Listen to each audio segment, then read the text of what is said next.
আজকে তৃণমূল কংগ্রেসের মেগা বৈঠক যেটা আর কিছুক্ষণের মধ্যেই শুরু হতে চলেছে। 26-এর আগে চলতি বছর 21শে জুলাইয়ের যে সমাবেশ তার আগে এই প্রস্তুতি বৈঠক, জুলাইয়ের প্রস্তুতি বৈঠক, আজকে এই মেগা বৈঠক যেখানে এক মাস আগে থেকেই সমাবেশের প্রস্তুতি নেওয়া শুরু করলো দল।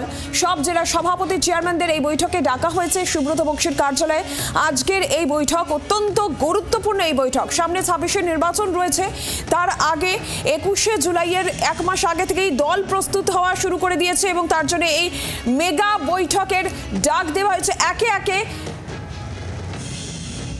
বৈঠকে এসে উপস্থিত হচ্ছেন কাজল শেখ, তারা এসে উপস্থিত হয়েছেন। যে ছবি আমরা আপনাদের দেখাচ্ছিলাম, অনুব্রত মণ্ডল তিনি এই বৈঠকে যোগ দেওয়ার জন্য কলকাতায় রয়েছেন এবং বৈঠকের উদ্দেশ্যে তিনি রওনা হয়েছেন বলেও জানতে পারা যাচ্ছে। বিশেষ করে নজর যেই দুটো দিকে থাকছে, একটা হচ্ছে এই বীরভূমে যেখানে কোর কমিটি রয়েছে, সেই কোর কমিটি, এরই পাশাপাশি উত্তর কলকাতার কোর কমিটি, কারণ এই দুই কোর কমিটির মধ্যেই একটা টানা পোড়েন রয়েছে। অবশ্যই এদিকে যেরকম নজর থাকছে, এই মেগা বৈঠক প্রস্তুতি বৈঠক এক মাস আগে থেকেই শুরু করে দিল তৃণমূল কংগ্রেস। সরাসরি শ্রেয়সী গঙ্গোপাধ্যায় রয়েছেন, আরো বিস্তারিতভাবে শ্রেয়সীর কাছ থেকে জানবো। শ্রেয়সী, 21শে জুলাই শহীদ সমাবেশ হলেও রাজনৈতিক তাৎপর্য অত্যন্ত গুরুত্বপূর্ণ এই 21শে জুলাই, যেখান থেকে তৃণমূল সুপ্রিমোর বার্তার দিকে সকলের নজর থাকে। তার প্রস্তুতি বৈঠক এক মাস আগে থেকেই দল শুরু করে দিচ্ছে। এই মুহূর্তে আপডেট তোমার কাছে কি রয়েছে শ্রেয়সী?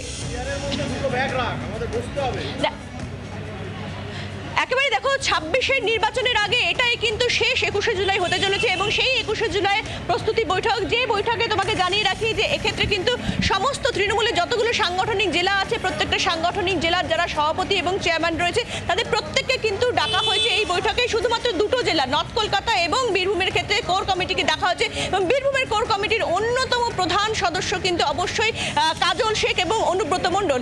শেষ তৃণমূল ভবনে যে বৈঠক হয়েছিল সুব্রত বক্সির ডাকে ভুয়ো ভোটার নিয়ে, সেই বৈঠকে কোর কমিটিকে ডাকা হলেও সেখানে কিন্তু অনুব্রত মণ্ডল উপস্থিত হননি। কিন্তু আজকে এখনো পর্যন্ত আমরা যে খবর রয়েছে আমাদের কাছে, ইতিমধ্যেই এই বৈঠকে যোগ দেওয়ার জন্য তিনি রওনা হয়ে গিয়েছেন। গতকাল রাতেই তিনি কলকাতায় এসে পৌঁছে গেছেন অনুব্রত মণ্ডল এবং আর কিছুক্ষণের মধ্যে এই বৈঠকে তিনি যোগ দেবেন এমনটাই কিন্তু জানা যাচ্ছে।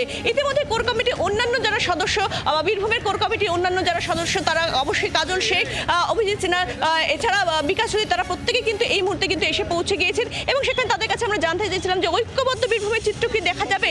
সেখানে তারা বলছেন যে এক্ষেত্রে নেতৃত্ব কি বার্তা দেয়, সেই বার্তার পরেই কিন্তু এক্ষেত্রে সমস্ত বিষয়টাই পরিষ্কার হবে যে আগামী দিনে কিভাবে চলতে হবে। ফলে কার্যত 21শে জুলাই উপলক্ষে এই বৈঠক নিশ্চিতভাবে 21শে জুলাইয়ের যে সভা, সেই সভাকে সাফল্যমণ্ডিত করার জন্যই কিন্তু এই বৈঠক। কিন্তু অবশ্যই সেক্ষেত্রে এই বৈঠকে যেহেতু অনুব্রত মণ্ডল, কাজল শেখ এবং বীরভূমের কোর কমিটির অন্যান্য সদস্যরা তারা প্রত্যেকে উপস্থিত থাকবেন, ফলে সেই জায়গা থেকে দাঁড়িয়ে যে অডিও কাণ্ড, সেই অডিও কাণ্ডের পরে নির্দিষ্টভাবে কোনো বার্তা দেওয়া হয় কি না এই বৈঠকের মধ্যে, সেদিকেও কিন্তু বিশেষ নজর থাকছে।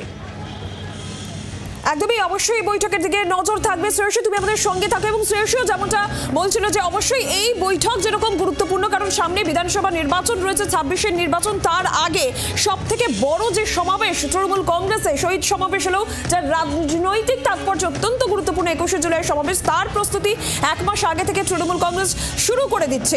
এটা যেরকম অত্যন্ত গুরুত্বপূর্ণ, এরই পাশাপাশি যেমনটা বলছিলাম যে দুটো কোর কমিটির দিকেও নজর থাকছে, উত্তর কলকাতা এবং বীরভূম, কারণ এই কোর কমিটির অন্দরের টানা পড়েন, তারাও কিন্তু কোর কমিটির সদস্যরাও আজকে থাকছেন। অনুব্রত মণ্ডল তিনি ইতিমধ্যেই রওনা হয়ে গিয়েছেন, কাজল শেখ তিনি উপস্থিত হয়ে গিয়েছেন। এই জায়গা থেকে শ্রেয়সী, যেটা তুমিও বলছিলে যে এই দুই কোর কমিটি, তাদের দিকে বিশেষ করে নজর থাকবে এবং কোনো বার্তা তাদের উদ্দেশ্যে নেতৃত্বের তরফে থাকবে কিনা সেটাও নজরে, কারণ দুই কোর কমিটির অন্দরেই টানা পোড়েনের ছবি আমরা দেখতে পাচ্ছি।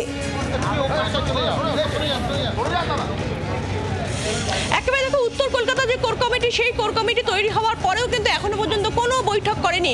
ইতিমধ্যেই বৈঠকে উপস্থিত হয়েছেন উত্তর কলকাতা কোর কমিটির অন্যতম সদস্য মন্ত্রী শশী পাজা, তিনি উপস্থিত হয়েছেন এবং বাকি অন্যান্য যারা সদস্যরা রয়েছেন তারাও কিন্তু উপস্থিত থাকবেন এই বৈঠকে। ফলে কার্যত সেই দিকেও কিন্তু নজর থাকছে যে এক্ষেত্রে উত্তর কলকাতা কোর কমিটির ক্ষেত্রেও নির্দিষ্ট কোনো বার্তা থাকে কিনা। তবে আজকের এই বৈঠকে যে অডিও কাণ্ড, সেই অডিও কাণ্ডের পরে প্রথম কিন্তু বাইরে প্রকাশ্যে এক্ষেত্রে কলকাতায় আসা অনুব্রত মণ্ডলের এবং এক্ষেত্রে কিন্তু কলকাতা অনুব্রত মণ্ডল, কাজল শেখ এবং বীরভূমের কোর কমিটির অন্যান্য সদস্যদের সামনে রেখে নির্দিষ্টভাবে কোনো বার্তা দেয় কিনা পার্টি নেতৃত্ব সেদিকেও কিন্তু নজর থাকছে। তোমাকে জানিয়ে রাখি যে এক্ষেত্রে অনুব্রত মণ্ডল তিনি আসবেন কি আসবেন না, এই মিটিংয়ে তিনি যোগ দেবেন কি দেবেন না, সেই নিয়ে একটা জল্পনার জায়গা ছিল। যে কারণ তার মূল কারণ হচ্ছে আগের যে কোর কমিটি বৈঠক হয়েছিল, যেখানে কোর কমিটিকে ডাকা হয়েছিল ভুয়ো ভোটার নিয়ে, সেখানে তিনি আসেননি। কিন্তু যেটা ঘনিষ্ঠ মহলে অনুব্রত মণ্ডল জানিয়েছিলেন যে এটা যেহেতু 21শে জুলাইয়ের সভার যে সাফল্যমণ্ডিত সেটা করার জন্য যেহেতু এই বৈঠক, সেহেতু কিন্তু এই বৈঠকে কিন্তু একেবারেই কিন্তু তিনি থাকবেন, এমনটাই কিন্তু জানা যাচ্ছে। দেখতেই পাচ্ছ যে হুগলির যে নেতৃত্ব তারা কিন্তু ইতিমধ্যেই এসে পৌঁছেছেন এবং এই কোর কমিটির যে বৈঠক হতে চলেছে সেই বৈঠকে তারা যোগ দিচ্ছেন। কোর কমিটির সদস্যরা উত্তর কলকাতা এবং বীরভূম যে কোর কমিটি, সেই দুটো কমিটির সদস্যরা তারা ইতিমধ্যেই আস্তে আস্তে করে ঢুকছেন এবং অন্যান্য জেলার যারা নেতৃত্ব রয়েছেন, চেয়ারম্যান বা সভাপতি যারা রয়েছেন, তারাও কিন্তু ইতিমধ্যেই কিন্তু এই বৈঠকে যোগ দিতে ঢুকছেন। ফলে সামগ্রিকভাবে একদিকে দুটো কোর কমিটির দিকে নজর থাকছে, ঠিক তেমনই কিন্তু এই দিকেও নজর থাকছে যে 21শে জুলাই নিয়ে সেক্ষেত্রে নির্দিষ্টভাবে কি বার্তা দেওয়া হয় দলের নেতৃত্বের কাছে, সেটাও কিন্তু নজরে রাখার মতন বিষয়। ধন্যবাদ শ্রেয়সী। বাংলার আওয়াজ, বাঙালির আবেগ, জি 24 ঘন্টা।